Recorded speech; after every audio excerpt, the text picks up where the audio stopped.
Okay. ഏറ്റവും ആദ്യമായിട്ട് എന്തുകൊണ്ടാണ് നമ്മൾ സിമ്പിളായി പഠിക്കണം, അല്ലെങ്കിൽ ഒരു സിമ്പിൾ സ്ട്രാറ്റജി എന്തുകൊണ്ട് നമുക്ക് വേണം എന്നുള്ളത് ആദ്യം തന്നെ പറയാം. ആ സ്വാഭാവികമായിട്ട് നിങ്ങൾക്ക് എല്ലാവർക്കും അറിയായിരിക്കും.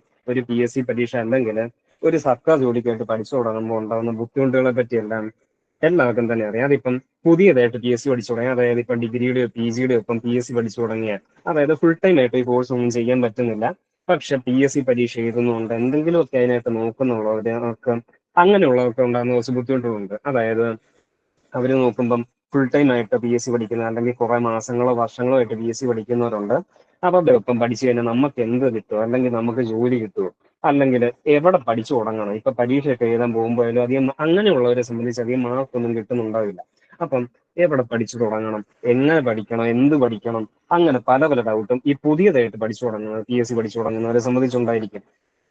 ഇനി അതിലേറെ ബുദ്ധിമുട്ടാണ് കുറച്ച് മാസങ്ങളോ അല്ലെങ്കിൽ വർഷങ്ങളായിട്ട് PSC പഠിച്ചുകൊണ്ടിരിക്കുന്നവരെ സംബന്ധിച്ചുള്ളത്. അത് സ്വാഭാവികമായിട്ടും നിങ്ങളുടെ കൂടെ തന്നെ കാണും, അങ്ങനെയുള്ളവർക്ക് നിങ്ങൾക്ക് അറിയുകയും ചെയ്യാം എന്തൊക്കെ ബുദ്ധിമുട്ടുണ്ടായിരിക്കും വരുന്നത്. ഒന്നാമത്, നമ്മൾ ജോലിക്ക് വേണ്ടിയാണ് PSC പഠിക്കുന്നത്. അത് പഠിച്ചുകൊണ്ടിരിക്കുമ്പോൾ തന്നെ നമുക്കുണ്ടാകുന്ന ഏറ്റവും വലിയ ആശങ്കകളിലൊന്ന്, ജോലിയൊന്നും ആയില്ലല്ലോ, അങ്ങനെയുള്ള പ്രശ്നങ്ങളാണ് നമ്മളെ എന്താ പറയുന്നത്, നമ്മളെ ഹോണ്ട് ചെയ്യുന്നതെന്ന് വേണമെങ്കിൽ പറയാം. ജോലിയൊന്നും ആയില്ല, എത്ര പഠിച്ചിട്ടും എങ്ങും എത്തുന്നില്ല, എത്ര പഠിച്ചിട്ടും പരീക്ഷകളിൽ അങ്ങ് മാർക്കൊന്നും കിട്ടുന്നില്ല, റാങ്ക് ലിസ്റ്റിൽ അങ്ങ് ഇടം പിടിക്കാൻ പറ്റുന്നില്ല. നാട്ടുകാരുടെ ബന്ധുക്കളുടെ ഒക്കെ ചോദ്യങ്ങൾ, നീ ഇപ്പൊ ഇത്ര നാളല്ലേ പഠിക്കുന്നു, ഒന്നും ആയില്ലേ, ഇനിയും പഠിച്ചിട്ട് കാര്യമുണ്ടോ, അല്ലെങ്കിൽ ഇപ്പം നമ്മുടെ കൂട്ടുകാർ പലരും സെറ്റിലൊക്കെ ആയിട്ടുണ്ടായിരിക്കും. അപ്പൊ അവരെയൊക്കെ വെച്ച് നോക്കുമ്പോൾ നമ്മൾ എവിടെ എത്തിയിട്ടുണ്ടാവില്ല, അല്ലെങ്കിൽ നമുക്ക് ജോലിയൊന്നും ആയില്ലല്ലോ, സെറ്റിൽ ആയില്ലല്ലോ, അങ്ങനെയുള്ള സങ്കടം. ഇതൊക്കെ കേട്ട് കഴിയുമ്പോൾ നമുക്കൊരു നെഗറ്റീവ് അടിച്ചു തുടങ്ങും. ഇത്രയും കാലമൊക്കെ ആയാലോ പഠിച്ചു തുടങ്ങിയിട്ട്, ഇനിയും എത്ര നാൾ ഇങ്ങനെ പഠിക്കേണ്ടി വരും, അല്ലെങ്കിൽ പഠിച്ചിട്ട് തന്നെ കാര്യമുണ്ടോ, ഞാൻ ഈ ചെയ്യുന്നത് ശരിയാണോ അല്ലെങ്കിൽ വേസ്റ്റ് ആണോ, അങ്ങനെ അങ്ങനെ പല പല നെഗറ്റിവിറ്റി ഇതിന്റെ കൂടെയൊക്കെ വരും. ഇനി ഇങ്ങനത്തെ ആശങ്കകളും ടെൻഷനൊക്കെ ഓൾറെഡി നമ്മുടെ മനസ്സിലുണ്ട്. ഇനി അതൊക്കെ ആയിട്ട് നമ്മൾ പഠിക്കാനിരിക്കുമെന്ന് വെക്കുക, പഠിക്കാനിരിക്കുക അല്ലെങ്കിൽ ഏതെങ്കിലും കോഴ്സിന്റെ വീഡിയോയോ ഏതെങ്കിലും ക്ലാസിന്റെ വീഡിയോ ഒക്കെ നമ്മൾ കാണുമെന്ന് വെക്കുക. അപ്പോഴും നമ്മുടെ മനസ്സിൽ ഈ സാധനങ്ങളൊക്കെ ഉള്ളതുകൊണ്ട് തന്നെ നമുക്ക് പഠിക്കാൻ പറ്റിയല്ല. ഇങ്ങനത്തെ ആശങ്കകളാണ്. ഒരു 2 മണിക്കൂർ ഇരുന്നാൽ പോലും ഒരു 2 പേജ് നമുക്ക് വായിച്ചു തീർക്കാൻ പറ്റിയെന്ന് വരികയില്ല.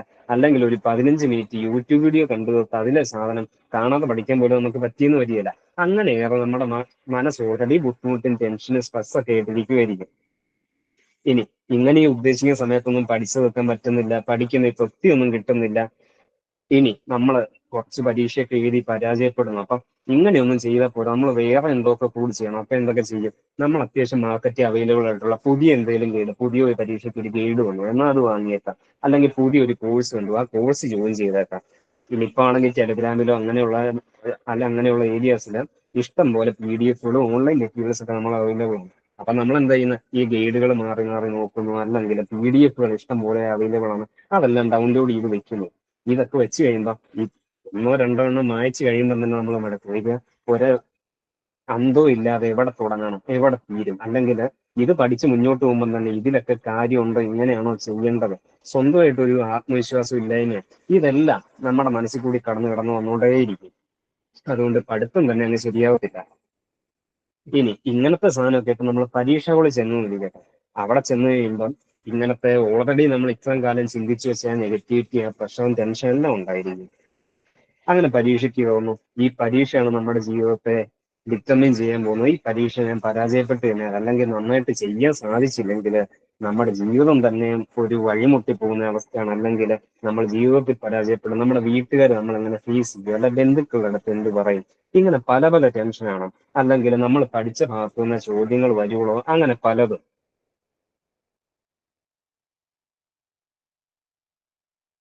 ഓക്കെ.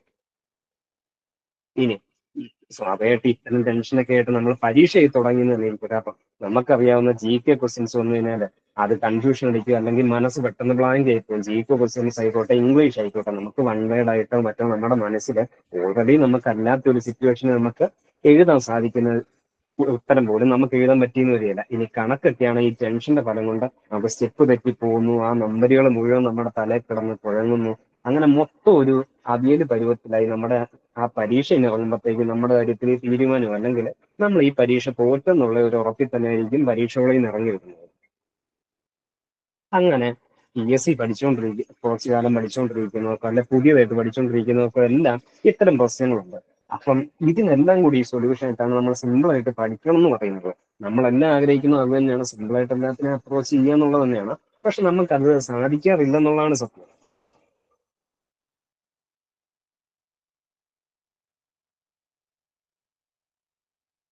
ഓക്കെ, ഇനി എങ്ങനെയാണ് നമുക്കൊരു സിമ്പിൾ അപ്രോച്ച് എങ്ങനെ ഉണ്ടാക്കാം എന്നുള്ളതാണ് നമ്മളിപ്പോ പറഞ്ഞു. എന്തുകൊണ്ട് നമ്മളൊരു സിമ്പിളായി പഠിക്കണം എന്നുള്ളതിന്റെ കാര്യം ഇപ്പൊ പറഞ്ഞു.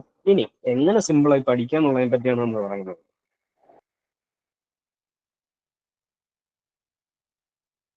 ഓക്കെ, ഏറ്റവും ആദ്യത്തെ കാര്യം നമ്മൾ മനസ്സിൽ വെക്കേണ്ടത്, അതായത് ഈ സിമ്പിൾ അപ്രോച്ചോ അല്ലെങ്കിൽ ഈ എക്സാമിന് നമ്മൾ അപ്രോച്ച് ചെയ്യുമ്പോൾ മനസ്സിൽ ഓർത്തിരിക്കേണ്ട ചില ഫാക്റ്റുകൾ, അതായത് ഇതിനെ നിങ്ങൾ എന്തായാലും അംഗീകരിക്കുക തന്നെ വേണം. അങ്ങനെയുള്ള കുറച്ച് പോയിന്റുകളുണ്ട്, അതെന്തായാലും ഓർത്തിരിക്കുക എന്നുള്ളതാണ് സത്യം. ഓക്കെ, ഏറ്റവും ആദ്യം നമ്മുടെ ഈ പരീക്ഷ അല്ലെങ്കിൽ PSC പരീക്ഷ ഈ സർക്കാർ ജോലിക്കുള്ള ഒരു പരീക്ഷ എന്ന് പറഞ്ഞാൽ അത് ഒരിക്കലും നമ്മുടെ ജീവിതത്തെ ഡിറ്റർമിൻ ചെയ്യാനോ നമ്മുടെ ജീവിതത്തെ വിലയിരുത്താനോ പോകുന്ന ഒന്നല്ല. അത് നമുക്ക് ജോലി കിട്ടാൻ വേണ്ടിയുള്ള ഒരു പരീക്ഷ എന്ന് മാത്രമേ അതിനെ കാണുന്നുള്ളൂ. അത് നമ്മൾ തോറ്റെന്ന് വെച്ചോ അല്ലെങ്കിൽ ആ പരീക്ഷ വിജയിക്കാനായിട്ട് കുറച്ച് സമയം എടുത്തെന്ന് വെച്ചോ നമുക്ക് നമ്മുടെ ജീവിതം പരാജയപ്പെട്ടെന്നോ അല്ലെങ്കിൽ നമ്മൾ ആരും അല്ലെന്നോ നമ്മൾ നമ്മുടെ തല കുനിക്കേണ്ടവരാണോ അങ്ങനെയൊന്നും അല്ല ഇതിന്റെ അർത്ഥം. അപ്പം ജീവിതം എന്ന് പറയുന്ന ഒരു വലിയ ക്യാൻവാസ് ആകുമ്പോൾ നമ്മൾ ഈ PSC പരീക്ഷ എഴുതുന്നതെന്ന് പറഞ്ഞാൽ അതിലെ ഒരു ആസ്പെക്ട് മാത്രമാണ് നിങ്ങൾ എപ്പോഴും ഓർത്ത് വെച്ചിരിക്കുക. അല്ലാതെ ഈ സമയത്തിനുള്ളിൽ ഈ വർഷം ഈ മാസം തന്നെ പരീക്ഷ ഈ ജോലി എനിക്ക് വേണം, അല്ലെങ്കിൽ 6 മാസത്തിനുള്ളിൽ, അല്ലെ ഇത്തവണ വരാൻ പോകുന്ന എക്സാം സെക്രട്ടേറിയറ്റ് അസിസ്റ്റന്റ് ആയിക്കോട്ടെ, CP ആയിക്കോട്ടെ, അല്ലെങ്കിൽ ഇപ്പം സെക്രട്ടേറിയറ്റ് ആയിക്കോട്ടെ, അല്ലെങ്കിൽ SI ആയിക്കോട്ടെ, ഇങ്ങനെയുള്ള ഇത്തവണ തന്നെ എനിക്ക് വേണം, അങ്ങനെയുള്ള പിടിവാശിയൊക്കെ എടുത്തോണ്ടിരുന്നാൽ നമുക്ക് പഠിക്കാനുള്ള ആ ഒരു നമ്മുടെ മൂഡിനെയും കൂടി കളഞ്ഞ് നമുക്ക് ഈ സ്ട്രെസ് ഉണ്ടാകത്തുള്ളൂ. അതിലും നല്ലത് നമ്മുടെ ജീവിതത്തിൽ നമ്മൾ എപ്പോഴും മുന്നോട്ട് പോവുക. ഇപ്പൊ പരീക്ഷ പരാജയപ്പെടുന്നുണ്ടെങ്കിൽ അതെല്ലാം അതിന്റെ ഭാഗമായിട്ട് എടുക്കുക. നമുക്ക് ചെയ്യാൻ പറ്റുന്ന എന്താണ്, നമുക്ക് പഠിച്ചുകൊണ്ടിരിക്കുക. ആ ആ ഒരു പ്രോസസ്സ് വിശ്വസിക്കാനുള്ളതാണ് നമ്മൾ ശരിക്കും ചെയ്യേണ്ടത്. അതിന്റെ ഒപ്പം പക്ഷെ നമ്മൾ അതിന്റെ റിസൾട്ടിനെ പറ്റി വല്ലാണ്ട് ബോധേഡാകുമ്പോഴാണ് നമുക്ക് ആ ഒരു വർക്ക് പോലും നമുക്ക് ചെയ്യാൻ പറ്റാത്ത അവസ്ഥ വരുന്നത്. അപ്പം ഓർത്തിരിക്കേണ്ട ഒന്നെന്ന് പറഞ്ഞാല് ലൈഫിനെ ഡിറ്റർമൈൻ ചെയ്യുന്ന ഒന്നുമല്ല ഈ പറഞ്ഞ PSC പരീക്ഷ എന്ന് പറഞ്ഞത്. ശരിയാണ്, അത് വിജയിച്ചു കഴിഞ്ഞാൽ ജോലി കിട്ടും എന്ന് വെച്ച് നിങ്ങൾ അതിൽ പരാജയപ്പെട്ടെങ്കിലോ ഒന്നോ രണ്ടോ പരീക്ഷ തോറ്റെന്ന് വെച്ചോ നിങ്ങൾ അതിൽ വിജയിക്കാൻ കുറച്ച് താമസം വന്നെന്ന് വെച്ചോ നിങ്ങൾ പരാജയപ്പെട്ടു ഒന്നുമല്ലോ ഞാൻ അതിന്റെ അർത്ഥം.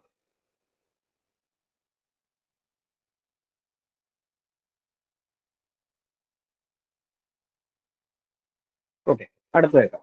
ഇപ്പൊ ഈ പറഞ്ഞതുപോലെ തന്നെയാണ് ഈ സർക്കാർ ജോലി. നമുക്കറിയാം ഇത്രയേറെ പേര് ഇപ്പം എല്ലാ എക്സാമിനും തന്നെ ലക്ഷക്കണക്കിന് ആളുകളാണ് അപ്ലൈ ചെയ്യുന്നത് നമ്മുടെ കേരള PSCയുടെ എക്സാമുകൾക്കെല്ലാം തന്നെ. അപ്പോൾ നമ്മൾ പ്രതീക്ഷിക്കുന്ന പോലെ നമ്മൾ കട്ട് ഓഫ് മാർക്ക് വെച്ചിട്ടാണ് നമ്മുടെ മാർക്ക് കമ്പയർ ചെയ്യുന്നത്. അപ്പം നമ്മൾ വിചാരിക്കുന്നത് എപ്പോഴും നമുക്ക് മാർക്ക് കിട്ടുമെന്ന് ഒന്നും വരില്ല. കാരണം ഇഷ്ടംപോലെ പരീക്ഷ എഴുതുന്നതാണ്. ചിലർക്കൊക്കെ നമ്മളെക്കാളും കൂടുതൽ മാർക്ക് കിട്ടും, നമ്മൾ കുറച്ച് പുറകോട്ട് പോയി നിൽക്കും. അപ്പം ഈ സർക്കാർ ജോലി എന്നൊക്കെ പറഞ്ഞാൽ നമ്മൾ പ്രതീക്ഷിക്കുന്ന സമയത്ത് എപ്പോഴും കിട്ടിയെന്നൊന്നും വരില്ല. പക്ഷെ നമ്മൾ ഈ പ്രോസസ്സ് വിശ്വസിച്ച് മുന്നോട്ട് പോകുക എന്നുള്ളതാണ് അടുത്തത്.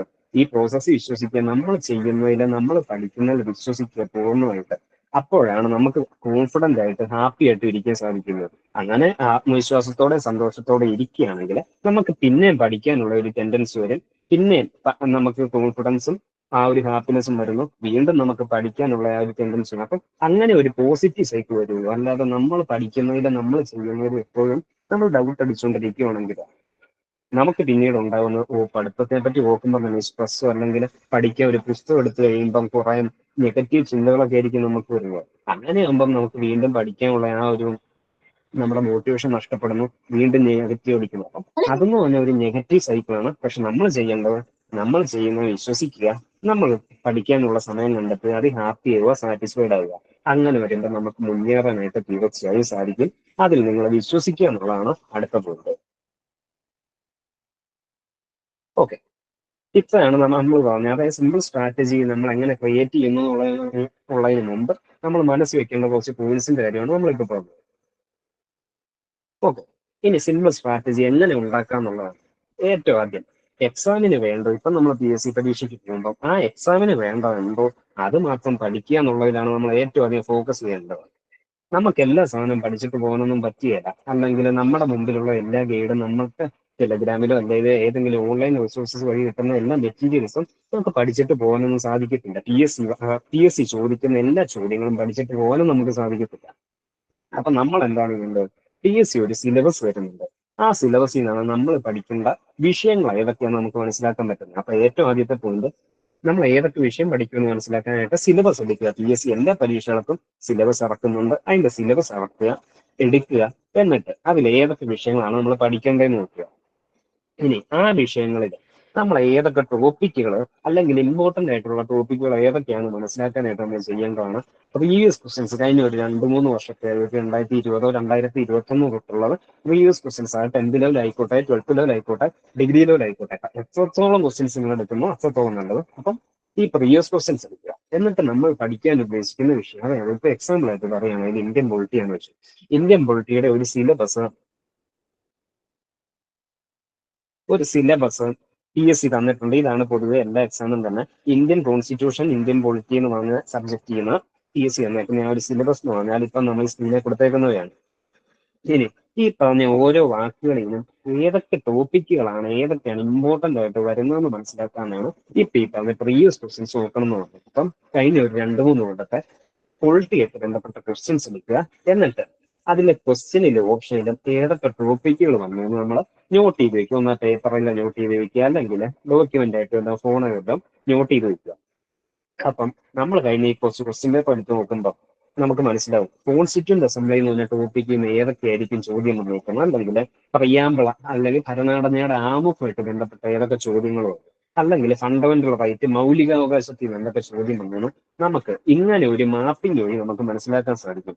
അപ്പൊ അതായത് പ്രീവിയസ് ക്വസ്റ്റ്യൻസ് എടുക്കുക, അതിൽ നിന്ന് പൊളിറ്റി നമ്മൾ പഠിക്കാൻ ഉദ്ദേശിക്കുന്ന വിഷയം ഏതും ആയിക്കോട്ടെ, അതുമായിട്ട് ബന്ധപ്പെട്ട ചോദ്യങ്ങളും അതിന്റെ ഓപ്ഷനിലും വന്നേക്കുന്ന പോയിന്റുകൾ നോട്ട് ചെയ്ത് വയ്ക്കുക, അത് പഠിക്കുക.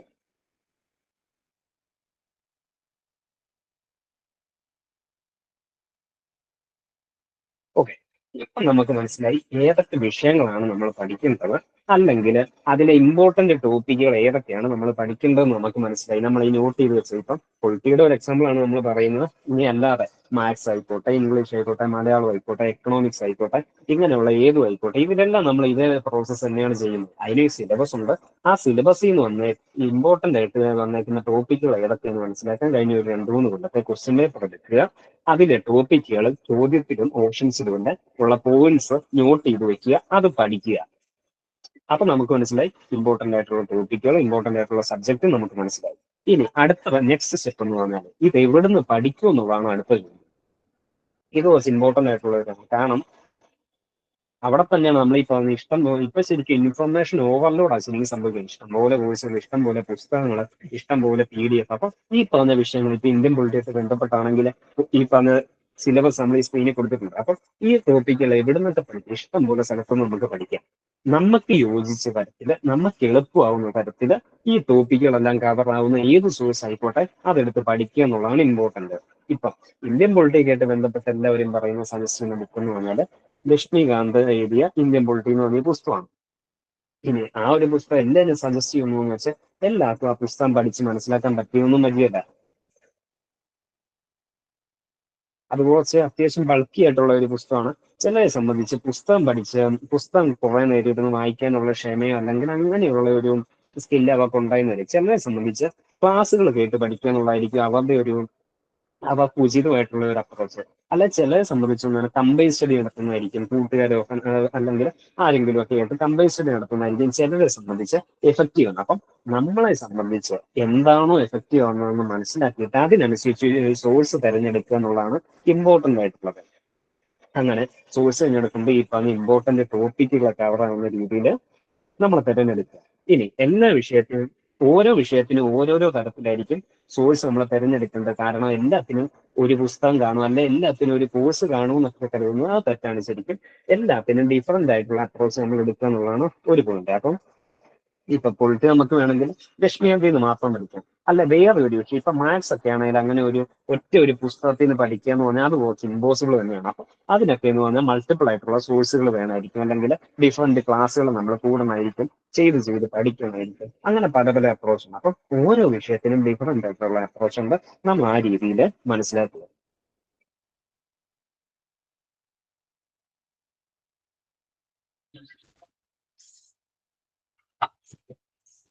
ഇനി അടുത്തത്, നിങ്ങൾ ഓരോ വിഷയത്തിന്റെ ഇമ്പോർട്ടന്റ് ഓരോ സബ്ജക്റ്റുകൾ കിട്ടി ഏതൊക്കെയാണ് പഠിക്കേണ്ടത്, അതിന് ഇമ്പോർട്ടന്റ് ടോപ്പിക്കുകൾ ഏതൊക്കെയാണെന്ന് നിങ്ങൾക്ക് മനസ്സിലായി. ഇനി അടുത്ത സ്റ്റെപ്പായിട്ട് നിങ്ങൾ ആ പറഞ്ഞ ടോപ്പിക്കുകളൊക്കെ ഏത് സോഴ്സിൽ നിന്ന് പഠിക്കും എന്നുള്ളതും കൂടി നിങ്ങൾ ഫിക്സ് ചെയ്തുകൊണ്ടിരിക്കട്ടെ. ഇനി അടുത്തതാണ് നിങ്ങൾ തിരഞ്ഞെടുത്തതിന് നിങ്ങൾ വിശ്വസിക്കുക, അത് പഠിച്ച് മുന്നേറുക എന്നുള്ളതാണ് അടുത്ത കാര്യം. അതായത് നിങ്ങൾ ആ ഒരു സോഴ്സ് ഫിക്സ് ചെയ്തു, നിങ്ങൾ ആ ചെയ്യുന്നത് നിങ്ങൾ വിശ്വസിക്കുക, അത് പഠിച്ച് തീർക്കുക.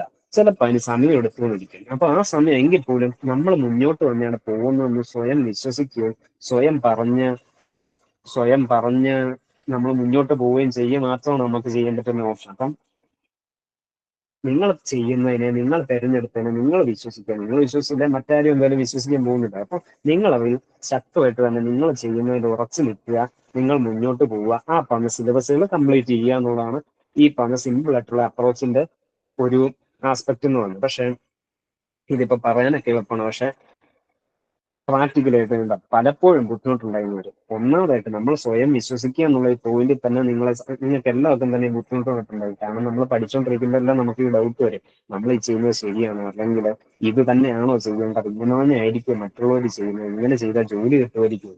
പിന്നെ അല്ലെങ്കിൽ നമ്മൾ ഇങ്ങനെ പഠിച്ചു പോയി കഴിഞ്ഞിട്ടും നമ്മൾ ഈ രണ്ടു മൂന്ന് പരീക്ഷയ്ക്ക് നമുക്ക് നന്നായിട്ട് ചെയ്യാൻ പറ്റിയില്ല, നമുക്ക് കട്ട് ഓഫ് ഒന്നും ക്ലിയർ ചെയ്യാൻ പറ്റിയില്ല, സ്വാഭാവികമായിട്ടും നമുക്ക് സ്വയം ഒരു ഡൗട്ട് വരും. അപ്പോഴും നമ്മൾ ചെയ്യുന്നതിൽ കറക്റ്റ് ആണെങ്കിൽ, നമ്മൾ തിരഞ്ഞെടുത്ത സോഴ്സ് എല്ലാം കറക്റ്റ് ആണെങ്കിൽ, നമ്മൾ സിലബസ് കവർ ആവുന്നുണ്ടെങ്കിൽ കുറച്ച് സമയം എടുത്തിട്ടായാലും നമ്മൾ ലക്ഷ്യത്തിൽ എത്തും എന്നുള്ളത് തന്നെയാണ് സത്യം. അവിടെയാണ് ശരിക്കും സോഴ്സ് തിരഞ്ഞെടുക്കുന്നത് വളരെ ശ്രദ്ധിക്കേണ്ടതുണ്ട്. അവിടെ തന്നെയാണ് ഇപ്പൊ ഈ പറഞ്ഞ KQFPSC കോഴ്സിന്റെ ഒരു നിങ്ങളെ സഹായിക്കാൻ ഉദ്ദേശിക്കുന്നത്. നിങ്ങൾക്ക് ഈ സോഴ്സ് തിരഞ്ഞെടുക്കുന്നതിൽ അല്ലെങ്കിൽ എങ്ങനെ പഠിക്കണം, എവിടെ നിന്ന് പഠിക്കണം എന്നുള്ളതിലൊക്കെ ഡൗട്ട് ഉണ്ടെങ്കിൽ അവിടെ ഗൈഡ് ചെയ്യാനാണ് KQFPSC കോഴ്സ് ശരിക്കും ഉദ്ദേശിക്കുന്നത്.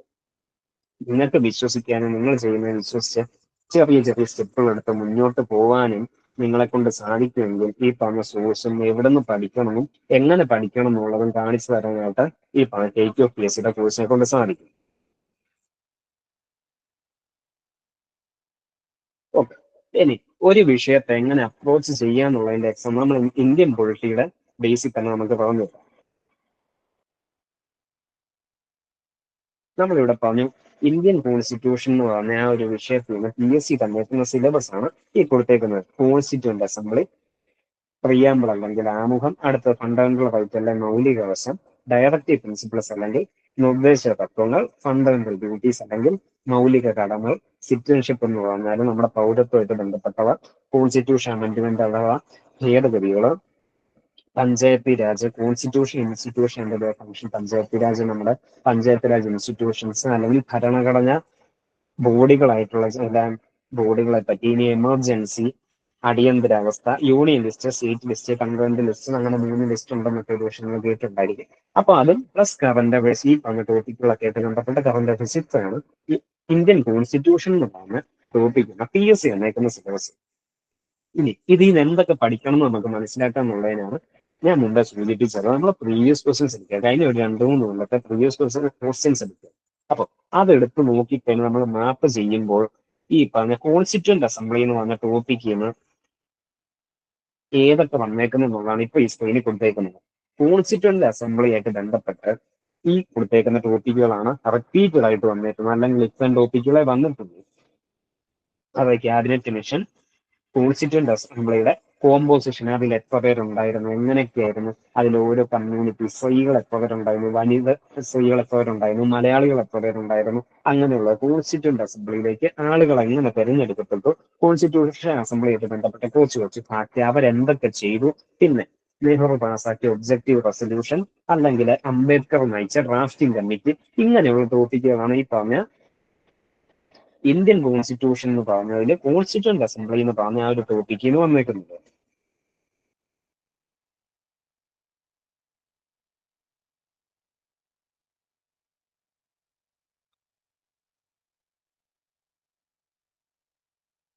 ഓക്കെ, അപ്പൊ അതാണ്. അപ്പം നമുക്ക് സിലബസ് കിട്ടി. ഇനി അതിൽ നിന്ന് സിലബസിന് ഇമ്പോർട്ടന്റ് ടോപ്പിക്കുകൾ ഏതാണ് നമ്മൾ മാർക്ക് ചെയ്തു. അതായത് ഇന്ത്യൻ കോൺസ്റ്റിറ്റ്യൂഷൻ എന്ന സിലബസിലെ ആദ്യത്തെ പോയിന്റ് ആണ് കോൺസ്റ്റിറ്റ്യൂന്റ് അസംബ്ലി എന്ന് പറഞ്ഞ പോയിന്റ്. ഇപ്പൊ സ്ക്രീനിൽ കാണുന്ന ആദ്യത്തെ പോയിന്റ്, അതുമായിട്ട് ബന്ധപ്പെട്ട് നമ്മൾ പഠിക്കേണ്ടതാണ്. പ്രീവിയസ് ക്വസ്റ്റ്യൻസ് നോക്കിയപ്പോൾ നമുക്ക് മനസ്സിലായി ക്യാബിനറ്റ് മിഷൻ, കോമ്പോസിഷൻ, അതിലേക്ക് എങ്ങനെ ആളുകളെ തിരഞ്ഞെടുത്തു, അതെന്തൊക്കെ ചെയ്തു, ഒബ്ജക്റ്റീവ് റെസൊല്യൂഷൻ, പിന്നെ ഡ്രാഫ്റ്റിംഗ് കമ്മിറ്റി, ഇങ്ങനെയുള്ളതാണ് റിപ്പീറ്റഡ് ആയിട്ട് വന്നിരിക്കുന്നത്. അപ്പൊ നമ്മൾ എന്താ ചെയ്യേണ്ടത്? ഏതെങ്കിലും ഒരു സോഴ്സിൽ നിന്ന് ഈ ചുവടെ കൊടുത്തേക്കുന്ന ടോപ്പിക്കുകൾ പഠിക്കുക എന്നുള്ളതാണ് നമ്മൾ ചെയ്യേണ്ടത്. അതെങ്ങനെ വേണമെങ്കിലും പഠിക്കാം. നിങ്ങളെ സംബന്ധിച്ച് എങ്ങനെ നിങ്ങൾക്ക് ഏതാണോ യോജ്യമായിട്ട് തോന്നുന്നത് അതുപോലെ ചെയ്യുക. ഒന്നെങ്കിലും നിങ്ങളെ സംബന്ധിച്ച് ഏതെങ്കിലും പുസ്തകം പഠിക്കാം, അല്ലെങ്കിൽ ഏതെങ്കിലും ക്ലാസ് കൂടാം, അല്ലെങ്കിൽ കമ്പൽ സ്റ്റഡി, അങ്ങനെ എന്തെങ്കിലും മെത്തേഡോ യൂസ് ചെയ്യുക. നിങ്ങൾ എന്തായാലും ഈ ടോപ്പിക്ക് പഠിച്ചെടുക്കുക എന്നുള്ളതാണ് നിങ്ങൾ ചെയ്യേണ്ടത്. ഇനി പഠിച്ചെടുത്തതിന് നമ്മൾ പറഞ്ഞു നിങ്ങളെ പഠിച്ചു കഴിഞ്ഞതിൽ, അല്ലെങ്കിൽ കോൺസ്റ്റിറ്റ്യൂന്റ് അസംബ്ലിയായിട്ട് ബന്ധപ്പെട്ട് നിങ്ങൾ ഇത്ര സാധനം പഠിച്ചു കഴിഞ്ഞെങ്കിൽ നിങ്ങൾ കോൺഫിഡന്റ് ആയിട്ടിരിക്കും, ഓക്കെ എനിക്ക് ചെയ്യാൻ പറ്റുന്നത് ഞാൻ ചെയ്തു കഴിഞ്ഞു എന്ന് വെച്ച് നമ്മളിപ്പോ ഈ കഴിഞ്ഞ 2-3 വർഷത്തെ പ്രീവിയസ് ക്വസ്റ്റൻസിൽ നമ്മൾ ഈ ടോപ്പിക്കുകൾ കണ്ടുപിടിച്ചു എന്നിരിക്കട്ടെ. PSC എപ്പോഴും ഇത് തന്നെ ആയിരിക്കും ചോദിക്കുന്നതൊന്നുമില്ല, കാരണം 100% ഇതിൽ നിന്ന് തന്നെ ചോദ്യം വേണമെന്നില്ല. സ്വാഭാവികമായിട്ടും ഒരു 90% ചോദ്യം ഇതിൽ നിന്ന് വന്നെന്നിരിക്കും, ഒരു 10% പുറത്തുനിന്ന് PSC ചോദിച്ചു എന്നിരിക്കട്ടെ. അത് പക്ഷെ നിങ്ങളെ കൊണ്ട് എഴുതാൻ പറ്റൂലേ? അതായത് ഈ ഇമ്പോർട്ടന്റ് ടോപ്പിക്കുകൾ പഠിച്ച ഒരാളെ സംബന്ധിച്ച് എഴുതാൻ പറ്റിയില്ലെങ്കിൽ മറ്റാരെ കൊണ്ടും എഴുതാൻ പറ്റത്തില്ല. അപ്പം സ്വാഭാവികമായിട്ടും എല്ലാവരും തെറ്റിക്കുന്ന ഈ ചോദ്യം തെറ്റിച്ചു എന്ന് വെച്ചാൽ നമുക്ക് കുഴപ്പമൊന്നുമില്ല. പക്ഷെ എല്ലാവരും ശരിയാക്കുന്ന ചോദ്യം ശരിയാക്കിയില്ലെങ്കിൽ അവിടെ നമ്മുടെ മാർക്ക്, അല്ലെങ്കിൽ കട്ട് ഓഫ് മാർക്ക് ക്ലിയർ ചെയ്യാനുള്ള നമ്മുടെ സാധ്യത കുറച്ച് കുറവായിരിക്കും.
ഓഡിബിൾ ആണോ? ഇടയ്ക്ക് ഇടയ്ക്ക് മിസ്സാവുന്നുണ്ടായിരുന്നു.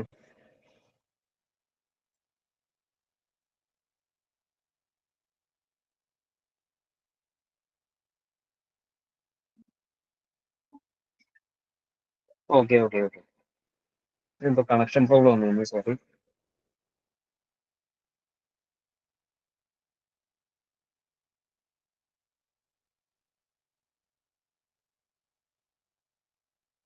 ഓക്കെ ഓക്കെ, ഇപ്പൊ ഓഡിബിൾ ആണല്ലോ.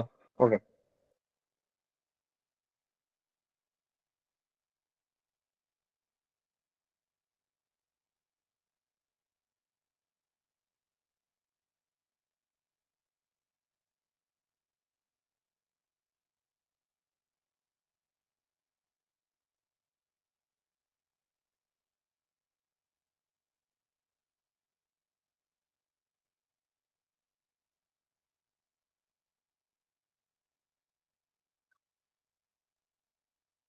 ഓക്കെ, ഇടയ്ക്ക് മിസ്സായിരുന്നു, സോറി.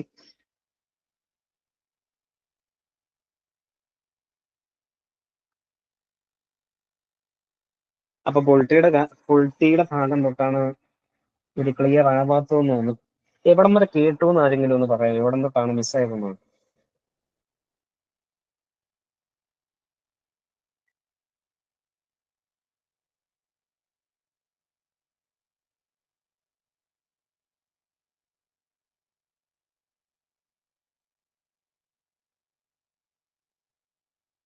സാർ ക്യാബിനറ്റ് മിഷൻ മുതൽ പറഞ്ഞാൽ മതി, അവിടെ നിന്ന് അങ്ങോട്ട് മിസ്സായിട്ടുള്ളത്. Okay, thank U.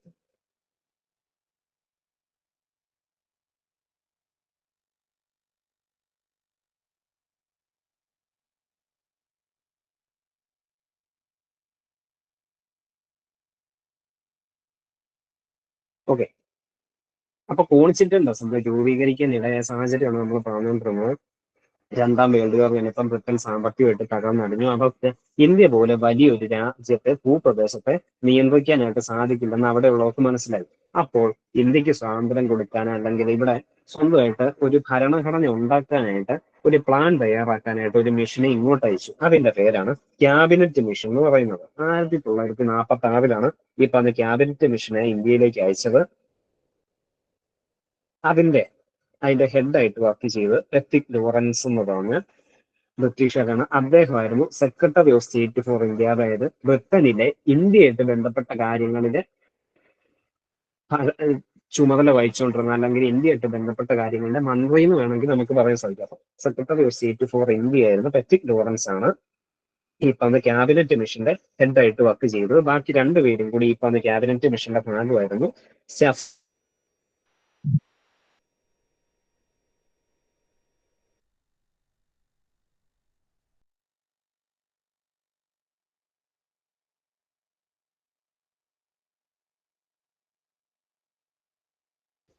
സാറേ മൈക്ക് മൂട്ടായിട്ടുണ്ട്.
ഓക്കെ, അപ്പൊ 1946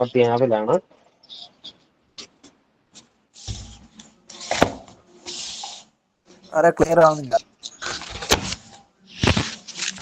ഓഡിബിൾ ആണോ?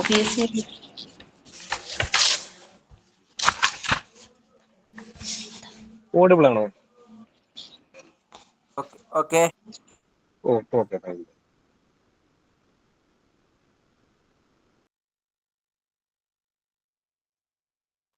ഇടയ്ക്ക് ഡിലേ വരുന്നത് ക്ഷമിക്കുക. അത് കുറച്ച് ഗൂഗിൾ മീറ്റുമായിട്ട് ബന്ധപ്പെട്ട കുറച്ച് ഇഷ്യൂസ് ആണ്, സോറി. ഓക്കെ, അപ്പം ക്യാബിനറ്റ് മിഷന്റെ കാര്യമാണ് നമ്മൾ പറഞ്ഞുകൊണ്ടിരുന്നത്. 3 പേരായിരുന്നു ഇതിൽ മെമ്പേഴ്സ് ആയിട്ട് ഉണ്ടായിരുന്നത്. Lord Pethick Lawrence, secretary of state for India, അതായത് ഇന്ത്യയുടെ കാര്യങ്ങളിൽ ഒരു മന്ത്രി എന്ന നിലയിലൊക്കെ പ്രവർത്തിച്ചുകൊണ്ടിരുന്ന പെത്തിക് ലോറൻസ് ആയിരുന്നു ഈ പറഞ്ഞ ക്യാബിനറ്റ് മിഷന്റെ ഹെഡായിട്ട് വർക്ക് ചെയ്തത്. ഇദ്ദേഹത്തോടൊപ്പം സ്റ്റാഫോർഡ് ക്രിപ്സും എ.വി. അലക്സാണ്ടറും കൂടി ഉണ്ടായിരുന്നു. മൊത്തം 3 പേരായിരുന്നു ക്യാബിനറ്റ് മിഷന്റെ ഭാഗമായിരുന്നത്. ഇനി ക്യാബിനറ്റ് മിഷൻ വന്ന സമയത്ത് ഇന്ത്യയിലെ വൈസ്രോയി എന്ന് പറഞ്ഞാൽ ലോർഡ് വേവലായിരുന്നു. ഓക്കെ, ക്യാബിനറ്റ് മിഷനെ പറ്റി ഒന്നുകൂടി പറയാം. 1946 ഇന്ത്യക്കായിട്ട് ഒരു കോൺസ്റ്റിറ്റ്യൂഷനും കോൺസ്റ്റിറ്റ്യൂന്റ് അസംബ്ലിയും ഉണ്ടാക്കാനുള്ള പ്ലാൻ തയ്യാറാക്കാനായിട്ട് വന്ന ഒരു കമ്മീഷനാണ് ക്യാബിനറ്റ് മിഷൻ എന്ന് പറയുന്നത്. ഇതിലെ 3 മെമ്പേഴ്സ് ആണ് ഉണ്ടായിരുന്നത്. ഈ 3 മെമ്പേഴ്സിന്റെ ലോർഡ് പെത്തിക് ലോറൻസ് ആയിരുന്നു ഹെഡായിട്ട് വർക്ക് ചെയ്തിരുന്നത്. ലോർഡ് പെത്തിക് ലോറൻസ് ആണ് ക്യാബിനറ്റ് മിഷന്റെ ഹെഡായിട്ട് വർക്ക് ചെയ്തത്. അടുത്തത് സ്റ്റാഫോർഡ് ക്രിപ്സും എ.വി. അലക്സാണ്ടറും, ഇങ്ങനെയുള്ള 2 മെമ്പേഴ്സ് കൂടി ഇതിൻ്റെ അകത്ത് ഉണ്ടായിരുന്നു. ഇനി ക്യാബിനറ്റ് മിഷൻ 1946 വന്നപ്പോൾ ഇന്ത്യയിലെ വൈസ്രോയി എന്ന് പറഞ്ഞാൽ ലോർഡ് വേവലായിരുന്നു. ഇത്രയും കാര്യം ക്യാബിനറ്റ് മിഷനെ പറ്റി നമ്മൾ ഓർത്തിരിക്കുക.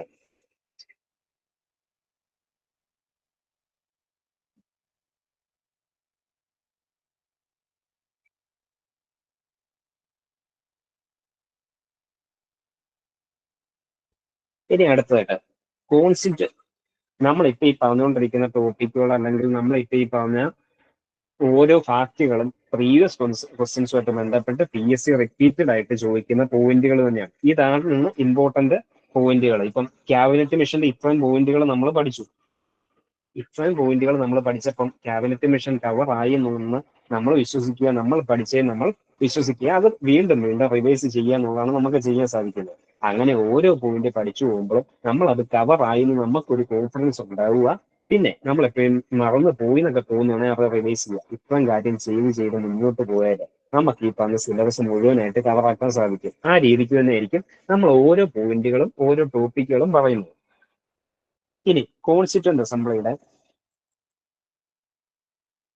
മൊത്തം ഒരു കോമ്പോസിഷൻ എടുത്തു കഴിഞ്ഞാൽ മൊത്തം 389 പേരായിരുന്നു കോൺസ്റ്റിറ്റ്യൂന്റ് അസംബ്ലിയുടെ അലോട്ട് ചെയ്തിരുന്ന നമ്പർ, അല്ലെങ്കിൽ ഫിക്സ് ചെയ്തിരുന്നത് 389 പേരെയാണ് ടോട്ടൽ സ്ട്രെങ്ത് ആയിട്ട് ഫിക്സ് ചെയ്തിരുന്നത്. 389 നമ്പർ.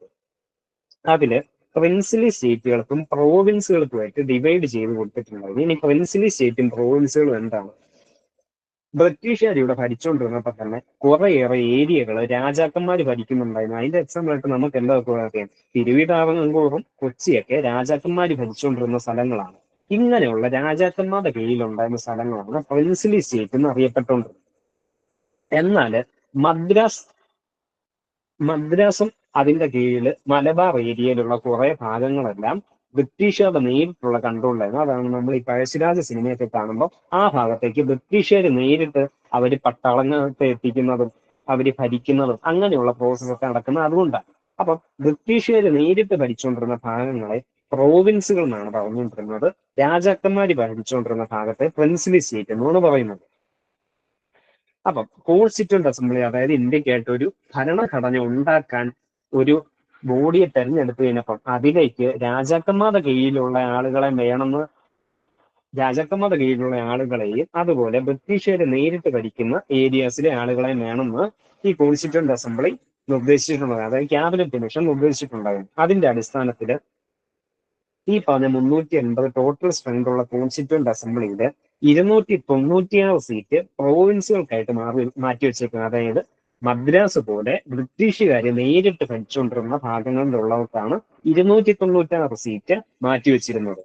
ഇനി തിരുവിതാംകൂറും കൊച്ചി ഉൾപ്പെടെയുള്ള രാജാക്കന്മാർ ഭരിച്ചുകൊണ്ടിരുന്ന പ്രിൻസിലി സ്റ്റേറ്റുകൾക്കായിട്ട് 93 സീറ്റുകളും മാറ്റിവെച്ചിട്ടുണ്ടായിരുന്നു. അപ്പം മൊത്തം 389 സീറ്റാണ് കോൺസ്റ്റിറ്റ്യൂന്റ് അസംബ്ലിയിൽ ഉണ്ടായിരുന്നത്. അതിൽ 296 സീറ്റ് ബ്രിട്ടീഷ് പ്രോവിൻസുകൾക്ക്, അതായത് ബ്രിട്ടീഷുകാർ നേരിട്ട് ഭരിക്കുന്ന മദ്രാസ് പോലെയുള്ള പ്രോവിൻസുകൾക്കായിട്ട് മാറ്റിവെച്ചേക്കുമായിരുന്നു. 93 സീറ്റ് രാജാക്കന്മാർ ഭരിക്കുന്ന ഏരിയാസിനായിട്ടും റിസർവ് ചെയ്തു വെച്ചിട്ടുണ്ടായിരുന്നു. ഇനി എന്തടിസ്ഥാനത്തിലാണ് ഈ സീറ്റുകൾ ഓരോ സ്ഥലത്തേക്കും വിഭജിച്ചു കൊടുത്തത്? അതായത് പ്രോവിൻസുകളാണെങ്കിൽ മദ്രാസ് പ്രോവിൻസ് ഉണ്ട്, ബോംബെ ഉണ്ട്, അങ്ങനെയുള്ള പ്രോവിൻസുകളുണ്ട്. ഇനി അല്ലെ രാജാക്കന്മാര് ഭരിക്കുന്ന സ്ഥലമാണെങ്കിൽ തിരുവിതാംകൂർ ഉണ്ട്, അല്ലെ മൈസൂർ ഉണ്ട്, ബിക്കാനീർ ഉണ്ട്, അങ്ങനെയുള്ള പല പല സ്ഥലങ്ങളുണ്ട്. ഇങ്ങോട്ടെല്ലാം സീറ്റുകൾ വിഭജിച്ചത് പോപ്പുലേഷന്റെ അടിസ്ഥാനത്തിൽ ഇന്നത്തെ ഉള്ളതുപോലെ തന്നെ ജനസംഖ്യയുടെ അടിസ്ഥാനത്തിൽ തന്നെയാണ് അന്നും സീറ്റ് വിഭജിച്ചു കൊടുത്തത്. ഒരു റഫായിട്ടുള്ള ഒരു കണക്കെടുക്കുകയാണെങ്കിൽ 10 ലക്ഷം പേർക്ക് ഒരു സീറ്റ് എന്നുള്ള അടിസ്ഥാനത്തിലൊക്കെയാണ് ഡിവൈഡ് ചെയ്യുക. റഫായിട്ടുള്ള ഒരു ഏകദേശം ഒരു നമ്പർ എന്നേ ഉള്ളൂ. 10 ലക്ഷം പേർക്ക് ഒരു സീറ്റ് എന്നുള്ള അടിസ്ഥാനത്തിലാണ് കൊടുത്തത്. അപ്പം ഒരു എക്സാമ്പിൾ ആയിട്ട് പറയുകയാണെങ്കിൽ നമ്മുടെ തിരുവിതാംകൂറിന് 6 സീറ്റാണ് മാറ്റിവെച്ചിരുന്നത്. അതിന്റെ അർത്ഥം 60 ലക്ഷത്തോളം പേര് ഇവിടെ ഉണ്ടായിരുന്നു എന്നാണ് ഒരു ഏകദേശം കണക്ക്. നമ്മളിപ്പോൾ ഈ പറഞ്ഞ എക്സാമ്പിൾ വെച്ച് പറയുകയാണെങ്കിൽ ഏകദേശം കണക്ക് അതാണ്. അപ്പം പോപ്പുലേഷന്റെ അടിസ്ഥാനത്തിലാണ് ഓരോ ഏരിയാസിനും ഈ പറഞ്ഞ സീറ്റുകൾ അലോട്ട് ചെയ്ത് കൊടുത്തിരുന്നത്. ഇനി ബ്രിട്ടീഷ് പ്രോവിൻസുകൾ, അതായത് ബ്രിട്ടീഷുകാരെ നേരിട്ട് ഭരിക്കുന്ന പ്രോവിൻസുകളിലേക്ക് സീറ്റ് അലോട്ട് ചെയ്ത് കഴിഞ്ഞപ്പോൾ അവിടെയുള്ള സീറ്റുകൾ ആ പറഞ്ഞ ഓരോ പ്രോവിൻസിലുള്ള കമ്മ്യൂണിറ്റിക്ക്, ഓരോ കമ്മ്യൂണിറ്റി എത്ര നമ്പർ ഉണ്ടെന്നുള്ളതിന്റെ അടിസ്ഥാനത്തിലും വേർതിരിച്ചു കൊടുത്തു. അതാണ് ഒരു വർഗീയതയുടെ ഒരു പോയിന്റ് ഓഫ് വ്യൂ ബ്രിട്ടീഷുകാരുടെ കാര്യം പറയുമ്പോൾ നമ്മൾ ഇടയ്ക്ക് പറയാറുള്ളത് അതാണ്. ഇപ്പൊ ഒരു കോൺസ്റ്റിറ്റ്യൂന്റ് അസംബ്ലി രൂപീകരിക്കുന്ന സമയത്ത് പോലും ഓരോ പ്രോവിൻസിലും ഓരോ കമ്മ്യൂണിറ്റീസ് എത്ര ഉണ്ടോ അതിന് ആനുപാതികമായിട്ട് സീറ്റുകൾ അലോട്ട് ചെയ്യുകയാണ് കൊടുക്കുക. അതിന്റെ എക്സാമ്പിൾ ആയിട്ട് പറയുകയാണെങ്കിൽ മദ്രാസ് പ്രോവിൻസ് എടുക്കുക. അവിടെയുള്ളത് മെയിൻ ആയിട്ട് 3 ടൈപ്പ് കമ്മ്യൂണിറ്റിക്കാണ് കൊടുത്തത്. ഒന്ന് ജനറൽ എന്ന് പറഞ്ഞൊരു കമ്മ്യൂണിറ്റിക്ക് റിസർവേഷൻ കൊടുത്തു, 2 മുസ്ലിംസ്, 3 സിഖ്. അപ്പം ഈ പറഞ്ഞ 3 കമ്മ്യൂണിറ്റിക്കായിട്ടാണ് ഈ പറഞ്ഞ പ്രോവിൻസുകൾ ബ്രിട്ടീഷുകാർ നേരിട്ട് ഭരിക്കുന്ന ഏരിയാസിലുള്ള സീറ്റുകൾ ഈ പറഞ്ഞ 3 കമ്മ്യൂണിറ്റീസിനായിട്ട് ഡിവൈഡ് ചെയ്ത് കൊടുക്കുകയാണ് ചെയ്തത്. അപ്പം ഒരു പ്രോവിൻസിലുള്ള ജനറൽ സീറ്റുകളിലേക്ക് മത്സരിക്കുകയാണെങ്കിൽ അവിടെയുള്ള ജനറൽ ആയിട്ടുള്ള ആളുകൾ മാത്രമേ അവ വോട്ട് ചെയ്തുള്ളൂ. ഇനിയിപ്പം മുസ്ലിംസിനായിട്ടുള്ള സീറ്റിനാണ് മത്സരിക്കുന്നതെങ്കിൽ മുസ്ലിംസ് മാത്രമേ അവർക്കായിട്ട് വോട്ട് ചെയ്യുന്നുള്ളൂ. ഇനി സിഖുകാർക്കായിട്ടുള്ള സീറ്റുകളിലേക്ക് മത്സരിക്കുകയാണെങ്കിൽ സിഖുകാർ മാത്രമേ വോട്ട് ചെയ്യുന്നുള്ളൂ. അപ്പോൾ അവിടെ തന്നെ ഒരു ഡിവിഷൻ ഒരു തരത്തിൽ ക്രിയേറ്റ് ചെയ്യുന്നുള്ളൂ. അപ്പം അങ്ങനെ ഈ പറഞ്ഞ കമ്മ്യൂണിറ്റി വൈസ് ആയിരുന്നു പ്രോവിൻസുകളിൽ ബ്രിട്ടീഷുകാർ ഭരിക്കുന്ന പ്രോവിൻസുകളിൽ സീറ്റ് ഡിവൈഡ് ചെയ്ത് കൊടുത്തിരുന്നൊന്നും കൂടി ഓർത്തിരിക്കുക.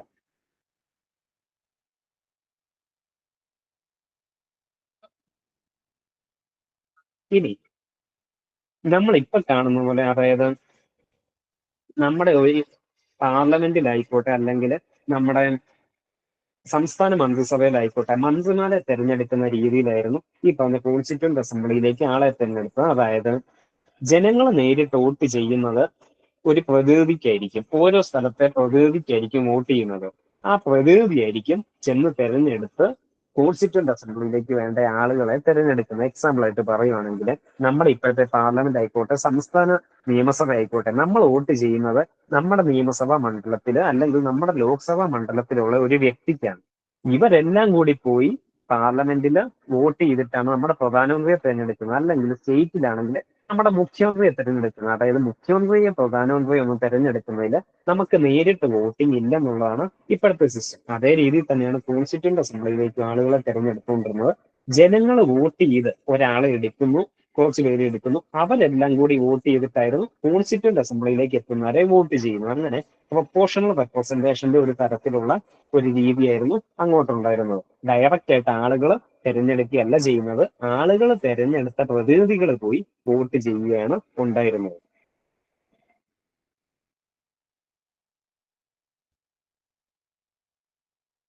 ഇനി അന്നത്തെ കാലത്ത് വോട്ട് നമ്മൾ പറഞ്ഞു ജനങ്ങളാണ് തെരഞ്ഞെടുത്തത്, ആ ജനങ്ങൾ തെരഞ്ഞെടുത്തവരാണ് വോട്ട് ചെയ്ത് വീണ്ടും ആളുകളെ തെരഞ്ഞെടുത്ത് കോൺസ്റ്റിറ്റ്യൂന്റ് അസംബ്ലിയിലേക്ക് എത്തിച്ചതെന്ന് പറഞ്ഞു. ഈ ജനങ്ങൾ തെരഞ്ഞെടുക്കുക എന്ന് പറഞ്ഞാൽ പക്ഷെ എല്ലാ ജനങ്ങൾക്കും അന്ന് വോട്ടവകാശം ഇല്ലായിരുന്നു. ഈ പറഞ്ഞ വോട്ടവകാശമുള്ള ജനങ്ങളെ തെരഞ്ഞെടുക്കാനായിട്ട് ചില ക്രൈറ്റീരിയസ് ഉണ്ടായിരുന്നു. അതായത് അവര് ടാക്സ് അടയ്ക്കുന്നവരാണോ, അല്ലെങ്കിൽ അവർക്ക് എന്തോരം സ്ഥലം അവരുടെ കീഴിലുണ്ട്, ഇതൊക്കെ അടിസ്ഥാനമാക്കി കുറച്ചു പേർക്കൊക്കെ വോട്ട് ചെയ്യാൻ അവകാശം ഉണ്ടായിരുന്നുള്ളൂ. അപ്പം ഇന്നത്തെ കാലത്തെ പോലെ 18 വയസ്സ് തന്നെ എല്ലാവർക്കും ഒന്നും വോട്ട് ചെയ്തിട്ടല്ലായിരുന്നു അന്നത്തെ പ്രതിനിധികൾ എടുത്തുകൊണ്ടിരുന്നത്. സ്ഥലത്തിന്റെയും സമ്പത്തിന്റെയും അങ്ങനെയുള്ള ചില ക്രൈറ്റീരിയസിന്റെ അടിസ്ഥാനത്തിലായിരുന്നു അന്ന് ആളുകൾ വോട്ട് ചെയ്തുകൊണ്ടിരുന്നത്.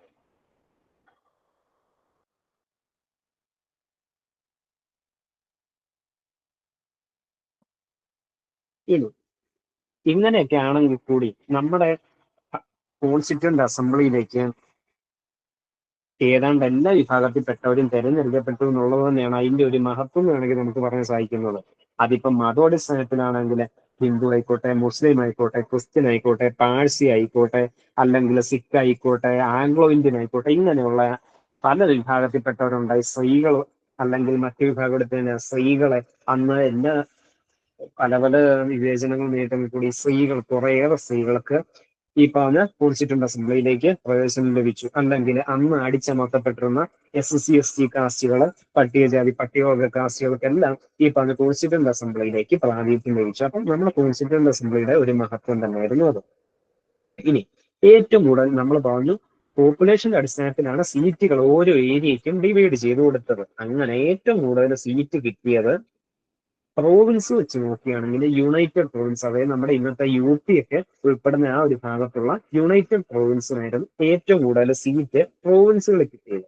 ഇനി പ്രിൻസിലി സ്റ്റേറ്റ് അഥവാ രാജാക്കന്മാർ ഭരിക്കുന്ന ഏരിയാസിലാണെങ്കിൽ ഏറ്റവും കൂടുതൽ സീറ്റ് അലോക്കേറ്റ് ചെയ്ത് കിട്ടിയത് മൈസൂറിനായിരുന്നു 7 സീറ്റ്. 2ാം സ്ഥാനം നമ്മുടെ ട്രാവൻകൂറിനായിരുന്നു 6 സീറ്റുകളാണ് കിട്ടിയിരുന്നത്.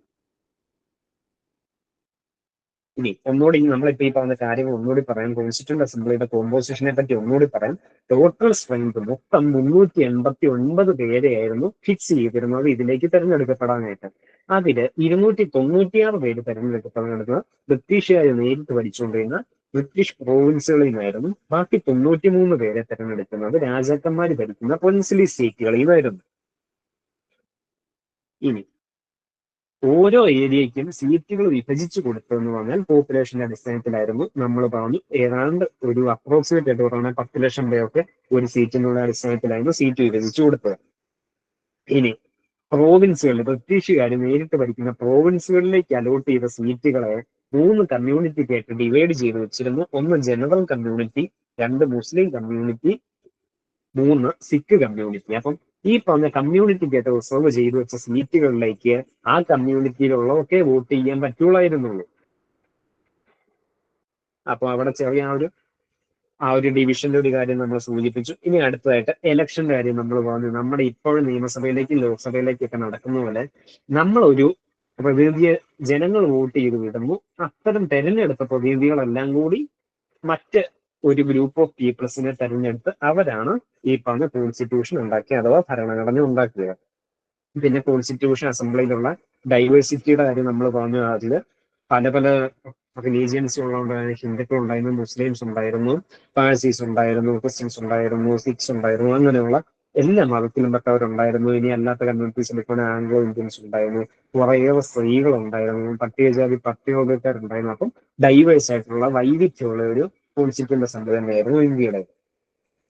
ഇനി ഏറ്റവും കൂടുതൽ സീറ്റുള്ള പ്രോവിൻസ് ഏതെന്ന് ചോദിച്ചാൽ അത് യുണൈറ്റഡ് പ്രോവിൻസ് ആയിരുന്നു.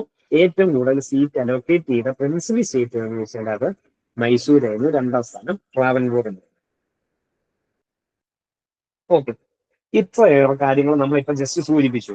ഇത്ര സാധനം പഠിച്ചാൽ മതിയൊന്ന് സ്വാഭാവികമായിട്ടും ഒരു ഡൗട്ടൊക്കെ നമുക്ക് എന്തായാലും വരേണ്ടതാണ്. ആകെ ഇനി ഒരു സാധനം ഇപ്പൊ ഈ പറഞ്ഞ 2 ടോപ്പിക്കുകൾ, അതായത് കോമ്പോസിഷൻ ഓഫ് കോൺസ്റ്റിറ്റ്യൂന്റ് അസംബ്ലി അല്ലെങ്കിൽ ക്യാബിനറ്റ് മിഷൻ, ഇത്തരം ഈ 2 പോയിന്റുകൾ പഠിക്കാനാണ് ശരിക്കും ഒരു 10 മിനിറ്റ് മതി. അപ്പൊ നമ്മൾ ഈ 10 മിനിറ്റ് പഠിച്ചെങ്കിൽ നമുക്ക് ഈ ഡൗട്ട് ഉണ്ട്, ശരിക്കും ഇത്രയൊക്കെ കവർ ചെയ്താൽ മതിയോ? കാരണം PSC ഇതിൽ നിന്നൊക്കെ ആയിരിക്കുമോ ചോദിക്കുന്നത്, അതോ നമ്മൾ ഇതിൽ കൂടുതൽ എന്തെങ്കിലും ചെയ്യണോ? ഇങ്ങനെയുള്ള പല പല ഡൗട്ടും വരും. പക്ഷെ എങ്കിൽ പോലും PSC ചോദിച്ചേക്കുന്ന ഒരു ചോദ്യമാണ് നമ്മൾ ഇവിടെ കൊടുത്തേക്കുന്നത്.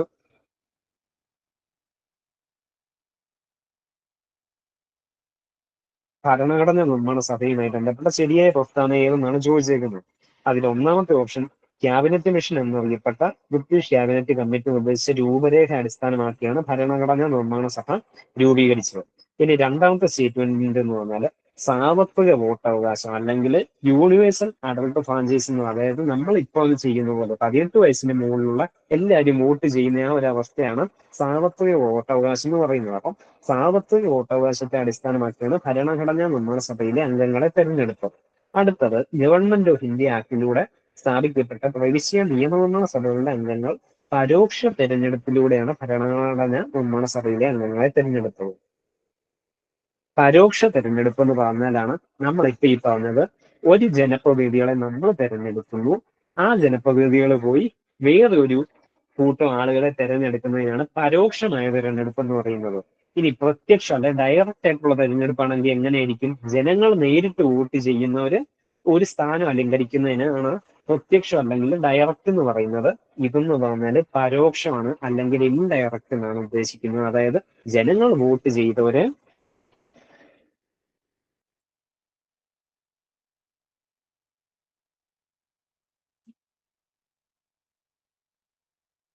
ജനങ്ങൾ വോട്ട് ചെയ്തവര് ചെന്ന് മറ്റൊരു കൂട്ടം ആളുകളെ തെരഞ്ഞെടുക്കുന്നു. അതാണ് പരോക്ഷം ഉദ്ദേശിക്കുന്നത്. അടുത്ത സ്റ്റേറ്റ്മെന്റ് ജനസംഖ്യാനുപാതികമായി ഓരോ പ്രവിശ്യയ്ക്കും നാട്ടുരാജ്യത്തിനും സീറ്റുകൾ അനുവദിച്ചിരുന്നു. ഇപ്പൊ ഈ 4 സ്റ്റേറ്റ്മെന്റ് ഓൾമോസ്റ്റ് നമ്മൾ പറഞ്ഞു കഴിഞ്ഞ കാര്യങ്ങൾ തന്നെയാണ് ഇനി വന്നേക്കുന്നത്. ക്യാബിനറ്റ് മിഷൻ എന്നറിയപ്പെട്ട ബ്രിട്ടീഷ് ക്യാബിനറ്റ് കമ്മിറ്റി നിർദ്ദേശിച്ച രൂപരേഖ അടിസ്ഥാനമാക്കിയാണ് ഭരണഘടനാ നിർമ്മാണ സഭ രൂപീകരിച്ചത്. അത് കറക്റ്റ് ആയിട്ടുള്ള സ്റ്റേറ്റ്മെന്റ് ആണ്. നമ്മൾ പറഞ്ഞു ക്യാബിനറ്റ് മിഷൻ 1946 വന്നത് തന്നെ ഇന്ത്യയിൽ ഒരു കോൺസ്റ്റിറ്റ്യൂഷൻ ഉണ്ടാക്കാനുള്ള കോൺസ്റ്റിറ്റ്യൂന്റ് അസംബ്ലി രൂപീകരിക്കാൻ വേണ്ടിയിട്ടാണ് അവർ വന്നത്. 1946 വന്നതെന്ന് പറഞ്ഞു. ഒപ്പം അതിന്റെ ഹെഡായിട്ട് വർക്ക് ചെയ്തത് ലോർഡ് പെത്തിക് ലോറൻസ് ആണ് നമ്മൾ പറഞ്ഞു. പിന്നെ അതിൻ്റെ അകത്ത് മറ്റ് 2 മെമ്പേഴ്സും കൂടി ഉണ്ടായിരുന്നു, AV അലക്സാണ്ടറും സ്റ്റാഫോർഡ് ക്രിപ്സും. അപ്പൊ 3 പേരുണ്ടെന്ന് നമ്മൾ പറഞ്ഞു. അപ്പൊ ഫസ്റ്റ് സ്റ്റേറ്റ്മെന്റ് ശരിയാണ്. ഈ 2ാമത്തെ സ്റ്റേറ്റ്മെന്റ് സാർവത്രിക വോട്ടവകാശത്തെ അടിസ്ഥാനമാക്കിയാണ് ഭരണഘടനാ നിർമ്മാണ സഭയിലെ അംഗങ്ങളെ തെരഞ്ഞെടുക്കുക. പക്ഷെ നമ്മൾ ഓൾറെഡി സൂചിപ്പിച്ചു, ഇന്നത്തെ കാലത്തെ പോലെ 18 വയസ്സ് കഴിഞ്ഞ എല്ലാവർക്കും അന്ന് വോട്ടവകാശം ഇല്ലായിരുന്നു. ആളുകള്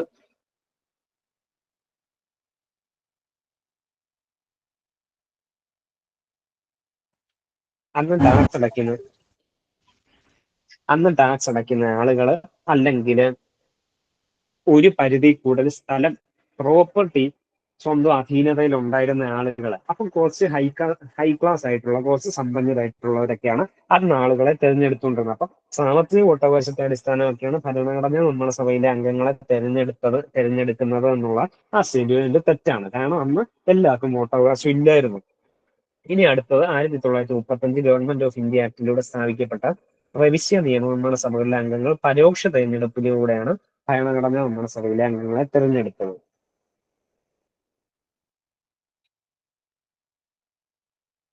അതായത് നമ്മൾ പറഞ്ഞു, അന്നത്തെ ജനങ്ങള് ഒരു കൂട്ടം ആളുകളെ തെരഞ്ഞെടുത്തു എന്ന് പറഞ്ഞു. ഇവര് 1935 ഗവൺമെന്റ് ഓഫ് ഇന്ത്യ ആക്ടിലൂടെ സ്ഥാപിക്കപ്പെട്ട പ്രവിശ്യ നിയമനിർമ്മാണ സഭ എന്ന് പറഞ്ഞാല് അതായത് നമ്മുടെ തിരുവിതാംകൂറും കൊച്ചിയിൽ അടങ്ങിയ തിരുക്കൊച്ചിയിൽ ഒരു നിയമനിർമ്മാണ സഭ ഉണ്ടെന്ന് ഒരു വർഷങ്ങൾ കേട്ടിട്ടുണ്ടായിരിക്കും, അല്ലെങ്കിൽ നമ്മൾ കേരള ഹിസ്റ്ററി ഒക്കെ പഠിക്കുമ്പോൾ എന്തായാലും പറയും. അപ്പം കേരളത്തിൽ ഒരു നിയമനിർമ്മാണ സഭ ഉണ്ടായിരുന്നു തിരുക്കൊച്ചിയിൽ.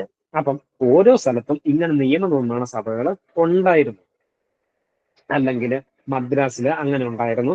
അപ്പോൾ ഇത് 1935 വന്ന ഒരു ഗവൺമെന്റ് ഓഫ് ഇന്ത്യ ആക്ടിന്റെ ഫലമായിട്ടാണ് വന്നത്. ഇപ്പൊ വന്ന് ഗവൺമെന്റ് ഓഫ് ഇന്ത്യ ആക്ട് ഒക്കെ നമ്മൾ പ്രത്യേകം പഠിക്കുന്നുണ്ട്, അത് ഇമ്പോർട്ടന്റ് ആയിട്ടുള്ള ഒരു ടോപ്പിക് തന്നെയാണ്. തൽക്കാലം എന്തായാലും ഓർത്തിരിക്കുക, 1935 ഗവൺമെന്റ് ഓഫ് ഇന്ത്യ ആക്ടിന്റെ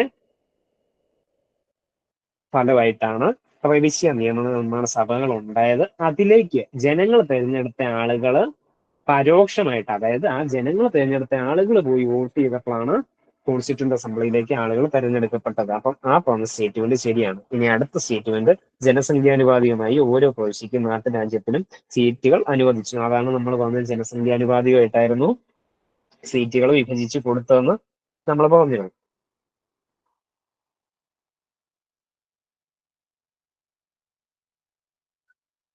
അങ്ങനെയൊക്കെ ആണെങ്കിൽ ഇതിൽ ഓപ്ഷൻ ഡി ആയിരിക്കും കറക്റ്റ്. 1, 3, 4 കറക്റ്റ് ആൻസർ ആയിരിക്കും. ഇത് ശരിക്കും PSC ചോദിച്ച ഒരു ചോദ്യം തന്നെയാണ്. അപ്പോൾ നമ്മൾ പഠിച്ച അവസാനത്തിൽ നിന്ന് ഇങ്ങനെയാണ് PSC ചോദിക്കുന്നത്. ഇതിൽ PSC ചോദിച്ചിട്ടുണ്ടെങ്കിൽ അതിന്റെ അടിസ്ഥാനം PSCയുടെ ക്വസ്റ്റ്യൻ ബാങ്കിൽ ഈ ടോപ്പിക്കും ഈ ചോദ്യവും ഈ ഓപ്ഷൻസും എല്ലാം ഉണ്ട്. ഇനി അവരത് ചോദിക്കുമെന്ന് തന്നെയാണ് അതിന്റെ അർത്ഥം. അപ്പം ഇമ്പോർട്ടന്റ് ടോപ്പിക്കുകൾ ഏതെന്ന് നമ്മൾ മനസ്സിലാക്കി വെക്കുകയും അത് പഠിക്കുകയും ചെയ്താലുള്ള ഉപകാരമാണ് ഇപ്പൊ ഈ പറഞ്ഞത്.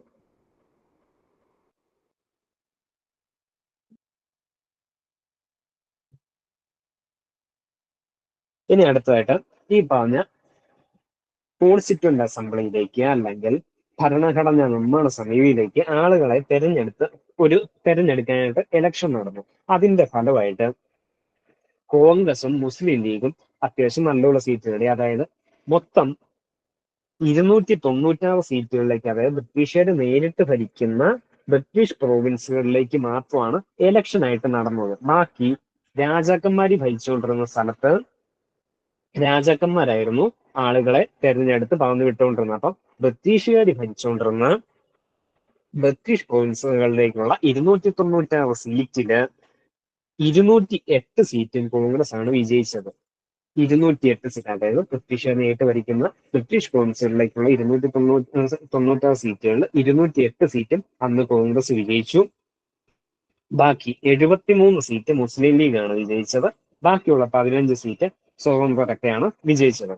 അപ്പം ജസ്റ്റ് ഏതൊരു സ്റ്റേറ്റ്മെന്റ് നിങ്ങൾ കാണുവാണെങ്കിൽ നോക്കുക, 296 സീറ്റ് ബ്രിട്ടീഷ് കൗൺസിലിലേക്കുള്ള 296 സീറ്റില് 208 സീറ്റും കോൺഗ്രസ് ആണ് വിജയിച്ചത്. ബാക്കി 73 സീറ്റ് മുസ്ലിം ലീഗും 15 സീറ്റ് ഇൻഡിപെൻഡന്റ് ആയിട്ടുള്ള സ്വതന്ത്രരായിട്ടുള്ളവരുമാണ് വിജയിച്ചത്. ഇനി ഈ പറഞ്ഞ കോൺസ്റ്റിറ്റ്യൂന്റ് അസംബ്ലിയില് അന്നത്തെ പ്രധാന നേതാക്കന്മാർ മിക്കവരും തന്നെ ഉണ്ടായിരുന്നു. നമുക്കറിയാം, നെഹ്റു ഉണ്ടായിരുന്നു, വല്ലഭായ് പട്ടേൽ ഉണ്ടായിരുന്നു, അങ്ങനെയുള്ള പലരും ഉണ്ടായിരുന്നു. പക്ഷെ PSC ചോദിക്കാറുള്ള, അല്ലെങ്കിൽ PSC ഇനിയും ചോദിക്കാൻ സാധ്യതയുള്ള ചോദ്യമാണ്, അതിന്റെ അകത്ത് ഗാന്ധിജി അംഗമായിരുന്നുള്ളത്. ഗാന്ധിജിയും പാകിസ്ഥാന്റെ രൂപീകരണത്തിന് കാരണമായിരുന്ന മുഹമ്മദ് അലി ജിന്നയും ഈ പറഞ്ഞ കോൺസ്റ്റിറ്റ്യൂന്റ് അസംബ്ലിയുടെ ഭാഗമല്ലായിരുന്നു. അവർ ഇതിന്റെ മെമ്പർ അല്ലായിരുന്നു. ആ ഓർത്ത് വെച്ചുള്ള ഗാന്ധിജിയും മുഹമ്മദ് അലി ജിന്നയും കോൺസ്റ്റിറ്റ്യൂന്റ് അസംബ്ലിയിലേക്ക് തെരഞ്ഞെടുക്കപ്പെട്ടിരുന്നില്ല. ബാക്കി അന്നത്തെ പ്രധാനപ്പെട്ട നേതാക്കന്മാർ മിക്കവരും തന്നെ ഈ പറഞ്ഞ കോൺസ്റ്റിറ്റ്യൂന്റ് അസംബ്ലിയിൽ ഭാഗമായിരുന്നതാണ്. ഇനി 296 മെമ്പേഴ്സ് ഉണ്ടായിരുന്ന ഈ പ്രിൻസിലി സ്റ്റേറ്റിൽ അതായത് പ്രോവിൻസിൽ നിന്ന് തിരഞ്ഞെടുത്ത കോൺസ്റ്റിറ്റ്യൂന്റ് അസംബ്ലിയിലുള്ളവര് 15 സ്ത്രീകളുണ്ടായിരുന്നു. 15 സ്ത്രീകളാണ് കോൺസ്റ്റിറ്റ്യൂന്റ് അസംബ്ലിയിൽ ഉണ്ടായിരുന്നത്. നിങ്ങൾ സ്ക്രീനിൽ കാണുന്ന 15 പേരാണ്. അപ്പൊ ആ പേര് ജസ്റ്റ് എന്തായാലും നിങ്ങളൊന്ന് ഓർത്ത് വെച്ചോളുക. കാരണം ഇതിൽ നിന്ന് ചോദ്യം വന്നിട്ടുണ്ട്, അതുകൊണ്ട് തന്നെയാണ് ഓർത്ത് വെച്ചോളാൻ പറഞ്ഞത്. ആദ്യം വായിക്കുമ്പോൾ എല്ലാം ഈ 15 പേരെ ഓർത്തൊന്നും വരികയില്ല. കാരണം അതിൽ മിക്കവരും തന്നെ നമ്മൾ അധികം കേൾക്കാത്ത പേരുകളും ഉണ്ട്, അല്ലെ പക്ഷെ മലയാളികളായിട്ടുള്ളവരെയൊക്കെ ഉണ്ട്, നമ്മൾ കേട്ട് പരിചയമുള്ള കുറച്ച് മലയാളികളുടെ പേരുണ്ട്. ജസ്റ്റ് ആ പേരൊന്ന് വായിക്കാം.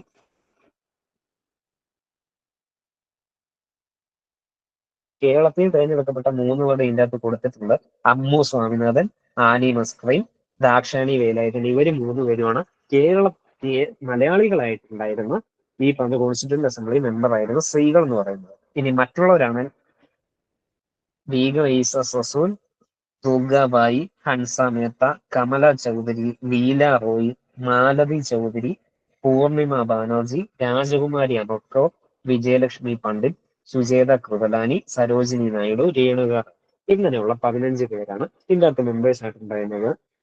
നിങ്ങൾ എന്തായാലും ഒറ്റയടിക്ക് കേട്ട് കഴിയുമ്പോൾ ഈ 15 പേരെ ഓർത്തിരിക്കാനൊന്നും പോകുന്നില്ല. നമ്മൾ അതിന്റെ നോട്ട് എന്തായാലും തരുന്നുണ്ട്. അപ്പൊ ആ നോട്ട് വായിച്ച് റിവൈസ് ചെയ്യുമ്പോൾ അല്ലെങ്കിൽ 2-3 തവണയൊക്കെ വായിച്ച് കഴിയുമ്പോൾ ഈ പേരുകൾ ഓർമ്മ വന്നോളൂ. ഇനി അത് പറയാൻ കാരണം എന്താണെന്ന് വെച്ചാൽ ഇതും PSC ചോദിച്ച ഒരു ചോദ്യമാണ്. താഴെ പറയുന്ന വനിതകളിൽ ഭരണഘടനാ നിർമ്മാണ സഭയിൽ അംഗമല്ലാത്ത ആരെന്നാണ് ചോദിച്ചത്. അപ്പം ഇതൊന്നും വന്ന പക്ഷെ 15 പേരെ നമ്മൾ അറിയണമെന്നില്ല. കേരളത്തിൽ നിന്ന് തെരഞ്ഞെടുക്കപ്പെട്ട 3 പേരെ നമ്മൾ അറിയുകയാണെങ്കിൽ കേൾക്കാവോ? ഓഡിബിൾ ആണ്. ക്ലാസ് മിസ്സായി പോയിരുന്നു. ഇതിന് PDF നോട്ട് ഉണ്ടാവോ? PDF ഉണ്ട്. ഓക്കെ. അപ്പം നമ്മളിപ്പോ 15 സ്ത്രീകളുടെ കാര്യം പറഞ്ഞു. ഇതാണ് PSC ചോദിച്ച ചോദ്യം. താഴെ പറയുന്ന വനിതകളിൽ ഭരണഘടനാ നിർമ്മാണ സഭയിൽ അംഗമല്ലാത്ത ആരെന്നാണ് ചോദിച്ചത്. ഇത് അറിയാനായിട്ട് 15 പേരെ അറിയണമെന്നില്ല. പക്ഷെ കേരളത്തിൽ തിരഞ്ഞെടുക്കപ്പെട്ട 3 പേരെ അറിയുവാണെങ്കിൽ നമുക്ക് ഇതിന്റെ ശരി ഉത്തരം കണ്ടെത്താൻ പറ്റും. കേരളത്തിൽ തിരഞ്ഞെടുക്കപ്പെട്ട 3 പേരുടെ കാര്യം നമ്മൾ പറഞ്ഞു. 1 അമ്മുക്കുട്ടി സ്വാമിനാഥൻ, 2 ദാക്ഷായണി വേലായുധൻ, 3 ആനി മസ്കറി. ഈ 3 പേരും അല്ലാത്ത ഒരു മലയാളിയുടെ പേര് നമ്മൾ കേട്ടിട്ടുള്ളതാണ്. അതായത് അക്കാമ ചെറിയൻ നമ്മുടെ പൊളിറ്റിക്സുമായിട്ട് ബന്ധപ്പെട്ട അല്ലെങ്കിൽ പല പല സ്ഥാനങ്ങളും വഹിച്ചിരുന്ന ആളായിട്ട് നമുക്ക് അറിയാവുന്നതാണ്. പക്ഷെ അക്കാമ ചെറിയൻ ഭരണഘടനാ നിർമ്മാണ സഭയിൽ അംഗമല്ലായിരുന്നു. അപ്പം ഈ പറഞ്ഞ ചോദ്യത്തിന്റെ ഉത്തരം എന്ന് പറഞ്ഞാൽ അക്കാമ ചെറിയനായിരുന്നു. ബാക്കിയുള്ള രാജകുമാരി അമൃതകൗർ ആയിക്കോട്ടെ, അമ്മുക്കുട്ടി സ്വാമിനാഥൻ ആയിക്കോട്ടെ, രേണുക റേ ആയിക്കോട്ടെ, ഇവരെല്ലാം ഭരണഘടനാ നിർമ്മാണ സഭയിലെ അംഗങ്ങൾ തന്നെയായിരുന്നു.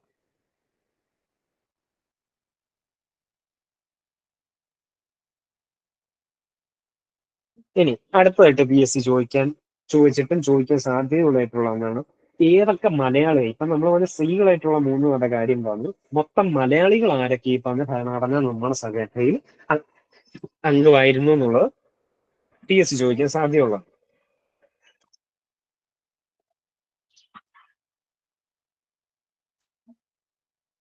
അപ്പം നമ്മുടെ നിയമനിർമ്മാണ സഭ അല്ലെ നമ്മുടെ ഭരണഘടനയിൽ ഒപ്പുവെച്ച മലയാളികളുടെ എണ്ണം എന്ന് പറഞ്ഞാൽ 13 പേരാണ്.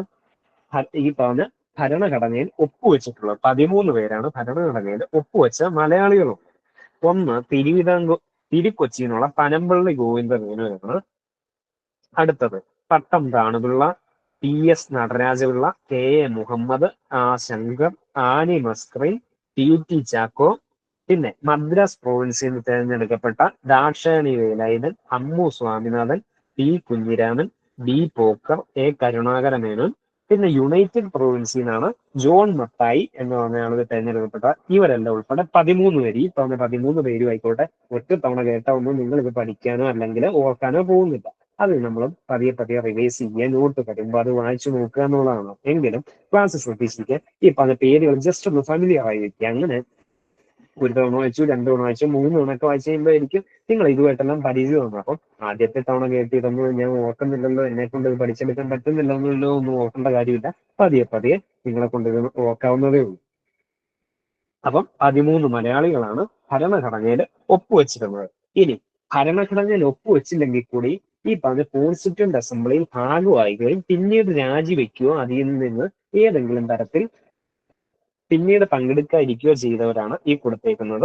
RV Thomas, John Philipose, KA Madhava Menon, Sardar KN Panicker. ഈ 4 പേരും ഭരണഘടനാ നിർമ്മാണ സഭയിൽ അല്ലെങ്കിൽ കോൺസ്റ്റിറ്റ്യൂന്റ് അസംബ്ലിയിൽ വർക്ക് ചെയ്തിട്ടുണ്ട്, പക്ഷെ ഇവര് അത് കംപ്ലീറ്റ് ചെയ്തില്ല, അല്ലെങ്കിൽ അവസാനം ഒപ്പിടുന്ന ആ ഒരു സമയം വരെ ഇവരതിൽ ഭാഗമല്ലായിരുന്നു. 13 പേരായിരുന്നു ഭരണഘടനയിൽ ഒപ്പിട്ട മലയാളികൾ. ബാക്കി ഈ 14 പേരെന്ന് പറഞ്ഞാൽ ഇതിന്റെ ഭാഗമായിരുന്നു, പക്ഷെ അവര് അവരുടെ ആ ഒരു റോള് കംപ്ലീറ്റ് ചെയ്യുന്നതിന് മുമ്പ് അവര് ഭരണഘടന നമ്മുടെ സഭയിൽ നിന്ന് ഏതെങ്കിലും തരത്തിൽ പിന്മാറുകയുണ്ടായി.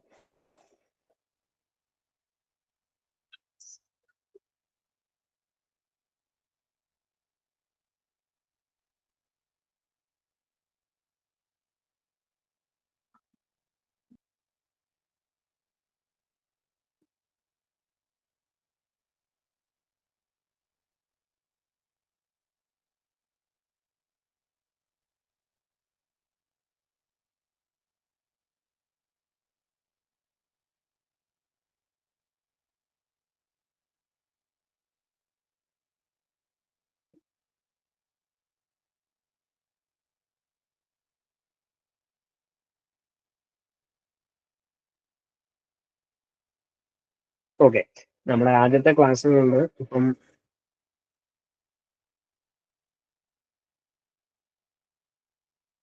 ഓക്കെ, എല്ലാ ടോപ്പിക്കും നമ്മൾ ഇന്നിപ്പോ കംപ്ലീറ്റ് ചെയ്യാനായിട്ട് വെക്കുന്നില്ല. ജസ്റ്റ് ഇന്നിപ്പോ ആദ്യത്തെ ക്ലാസ് ആയതുകൊണ്ട് നമ്മൾ അതിന്റെ ഒരു ഓവർവ്യൂ പോലെ, അല്ലെങ്കിൽ എങ്ങനെയാണ് ഇത് അപ്രോച്ച് ചെയ്യേണ്ടത് എന്നുള്ളതൊക്കെയായിരുന്നു ഈ ക്ലാസ്സിൽ നിങ്ങൾക്ക് മനസ്സിലാക്കി തരാനായിട്ട് ഉദ്ദേശിച്ചിരുന്നത്. ഇനി ഇപ്പം തന്നെ നമ്മൾ സൂചിപ്പിച്ച് ഇപ്പൊ ഈ പഠിച്ച എല്ലാ കാര്യങ്ങളും ഇപ്പം രണ്ട് മൂന്ന് ടോപ്പിക്കുകൾ എടുത്തിട്ടുള്ളൂ.